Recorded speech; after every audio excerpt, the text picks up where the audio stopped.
Hello, Walking the Ropes fans. I am Blake, and welcome to the next episode of Walking the Ropes Wrestling Review for AEW Dynamite, June 18th, 2021.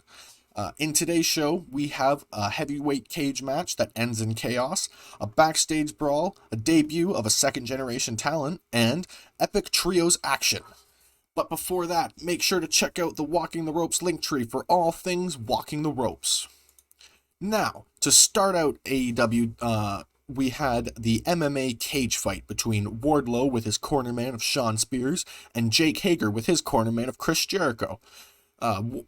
During Hager's entrance, we had Wardlow having his back turned to him, which is a sign of disrespect, as well as there was no glove touch between the two men, which is very interesting. No respect between them, obviously. In round one, the two men just go back and forth, exchanging kicks and strikes. Hager gets a bit of the advantage with his wrestling background, but nothing really spectacular for the majority of the round, right up until Wardlow catches Hager's kick and then just starts to ground and pound on him for a while.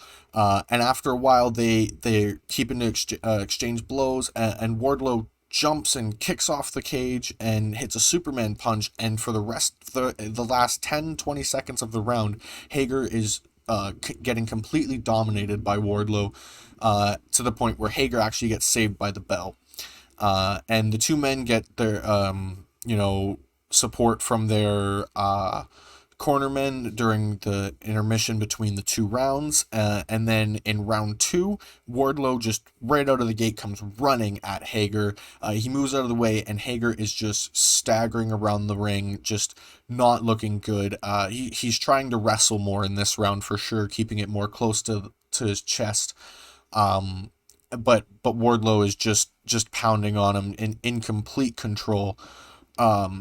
We see Hager going for a lot more submissions in this, as well as even Wardlow goes for a cross arm breaker at one point, but we have Wardlow using his actual pro wrestling abilities here. He hits a powerbomb into the cage, a Hurricane Rana, and then a spear, and that just completely takes the wind out of Hager. But it seems to also almost enrage Hager. He's able to lock in a head and arm triangle, but Wardlow first fights out of that, and he picks up Hager, drops him down, and hits a Uranagi, Hager does, and then locks in the head and arm triangle, and Wardlow gives the one-fingered salute to Jericho, and as he's passing out, and we have Jake Hager defeating Wardlow by referee stoppage, which was, the only way it would go. Neither man was going to tap out, that's for sure. For my Malteser scale, I gave it a 3.25 out of 5. It was a very solid match for a fight, for a cage fight, what we've got there. And then after the match, it seemed like Wardlow and Hager were going to bump fists and kind of give each other respect. But Shawn Spears jumps Hager, and Jericho goes in to make the save, but is double teamed by Wardlow and Spears, obviously. And then MJF makes his weaselly way out and starts to target Jericho's injured arm. And, Dean Malenko, he's seen enough. He comes in and he stops MJF. But, MJF being the jerk that he is, he punches Dean Malenko, which is just despicable. And we get Sammy Guevara to come out and make the actual save there. He takes out Shawn Spears with ease, and then before he can get his hands on MJF, we see the referees just restraining him. I say just let them go. We get next, a little promo of Kazarian, Kingston, and Penta talking about their match against Matt Jackson and the Good Brothers later tonight. We also get Team Taz addressing their issues, and Taz also lays out a challenge for Hangman, a one-on-one match against Powerhouse Hobbs for next week.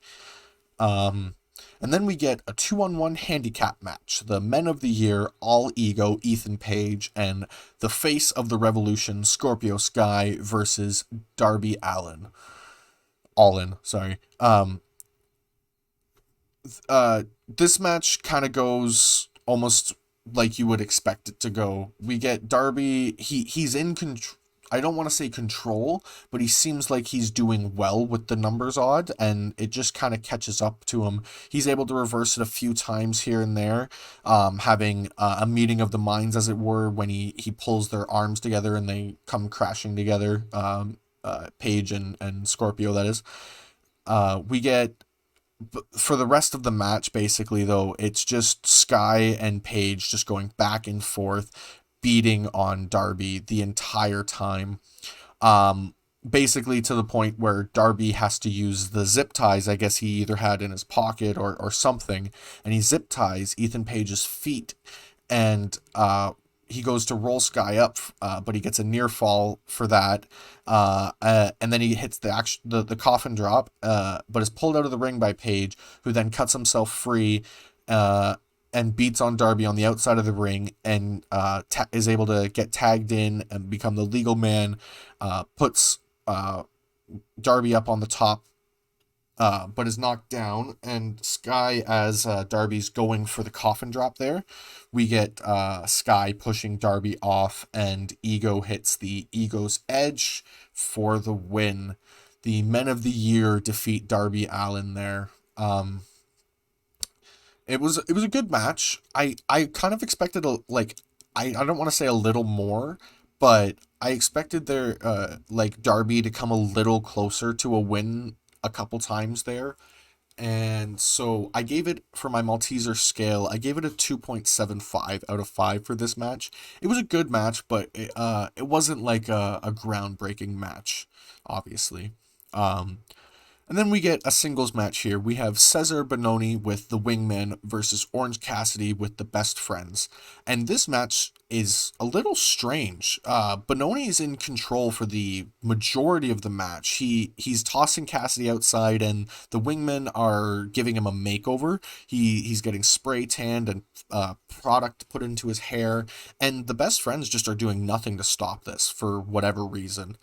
And then eventually, once, I guess the Best Friends have had enough of it, Cassidy sends Bononi outside. He hits a dive, and it seems like the Best Friends have gotten enough of it. They come in and they give Orange Cassidy the help he needs. They take out the Wingman, and Orange Cassidy hits the Orange Punch on Cesar Bononi for the win.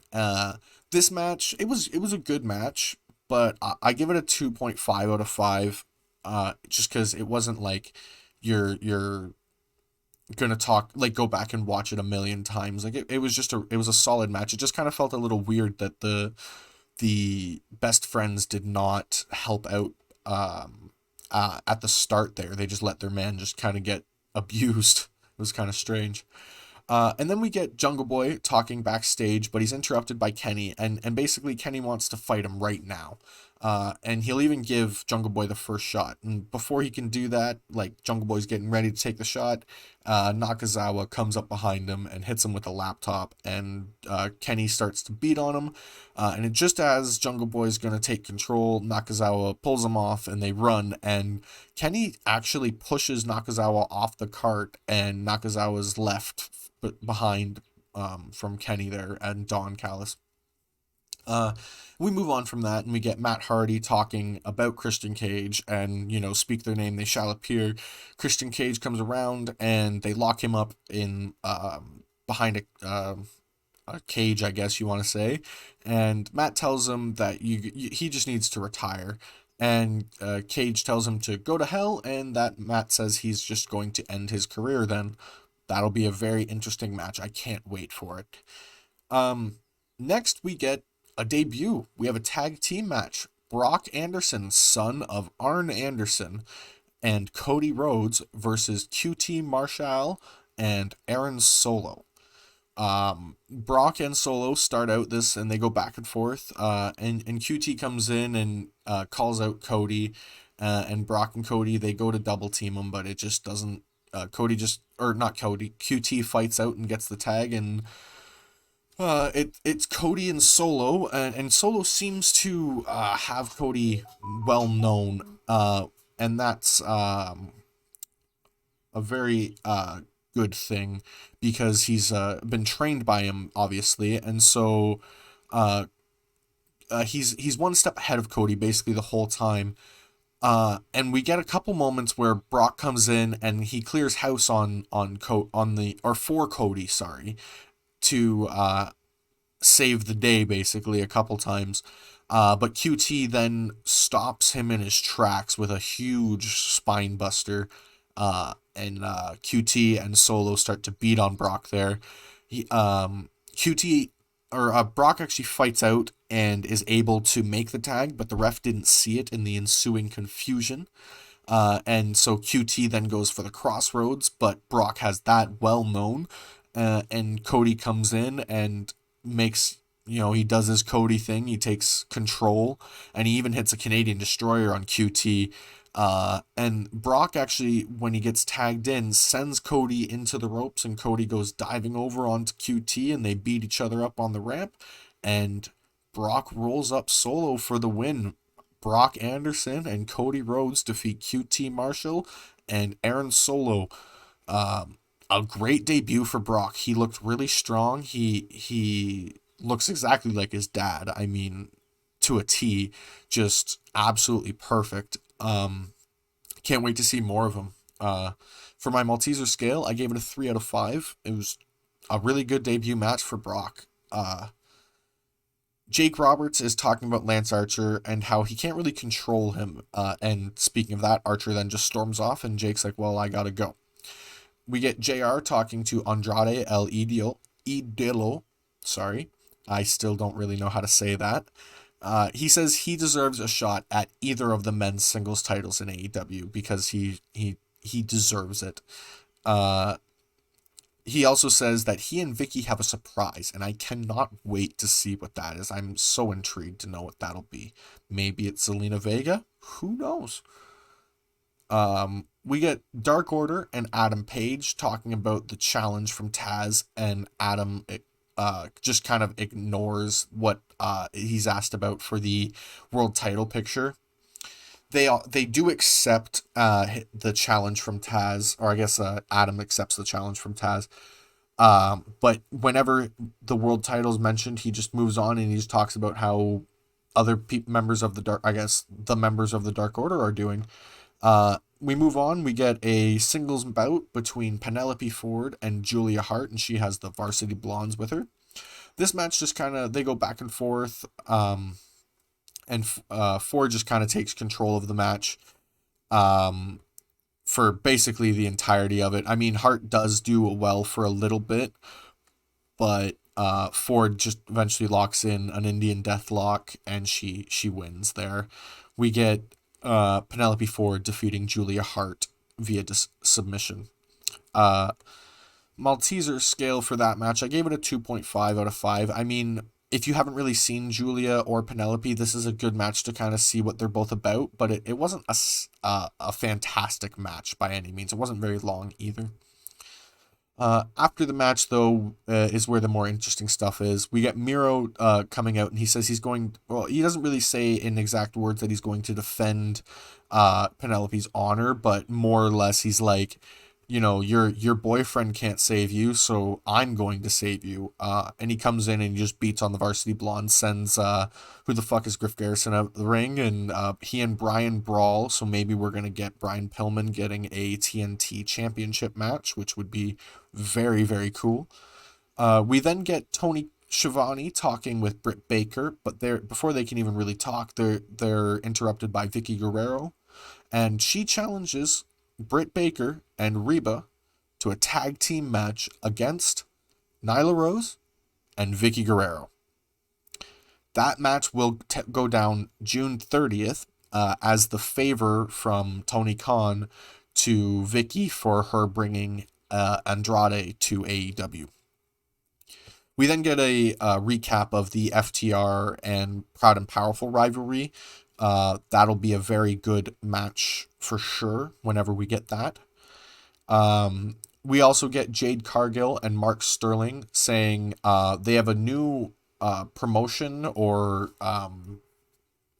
something along those lines with the 4 seasons in, I think they said Toronto, which is interesting for sure. And they also say basically that they're going to work with any willing paying company because she's that bitch. We get the main event, the trios tag match. Frankie Kazarian, Penta El Cerro Miedo, and Eddie Kingston versus Matt Jackson and the Good Brothers. This match is a really, really, really good match. Just great back and forth action with Penta and Carl, and like for the most part, we had the Kazarian and Penta and Kingston team in control. But we would get the moments where the Elite would take control here, and they triple team. Who was that one too? They triple team Kingston, and it's like a battering ram kick with Matt. Like the Good Brothers pick him up, and they run Matt's feet into Kingston's face. And we get Kaz taking control of Matt, which is really cool. This is going to be a very interesting storyline for sure. The Good Brothers are being themselves, stopping Penta in his tracks whenever they can. Gallows makes the save multiple times in the ring for pinfalls, and then the Good Brothers actually take control, and they go for the Magic Killer but are stopped, and Penta hits a backbreaker and goes to the top rope, but Nick comes out of nowhere, sprays him with the cold spray, and Carl hits the cutter for the like reverse neck breaker cutter off the top rope for the win on Penta there. So the Good Brothers and Matt Jackson defeat Penta El Cerro Miedo and Frankie Kazarian, and Eddie Kingston. That was a really, really good match for sure. For my Malteser scale, I gave it a 4 out of 5. It was a really good match, but I don't see that being the end of this. There's more to come, 100%, and this was just a stepping stone. Overall for the show, I gave it a 3.5 out of 5, because it was just really, really good show. And then my match of the night was the MMA cage fight.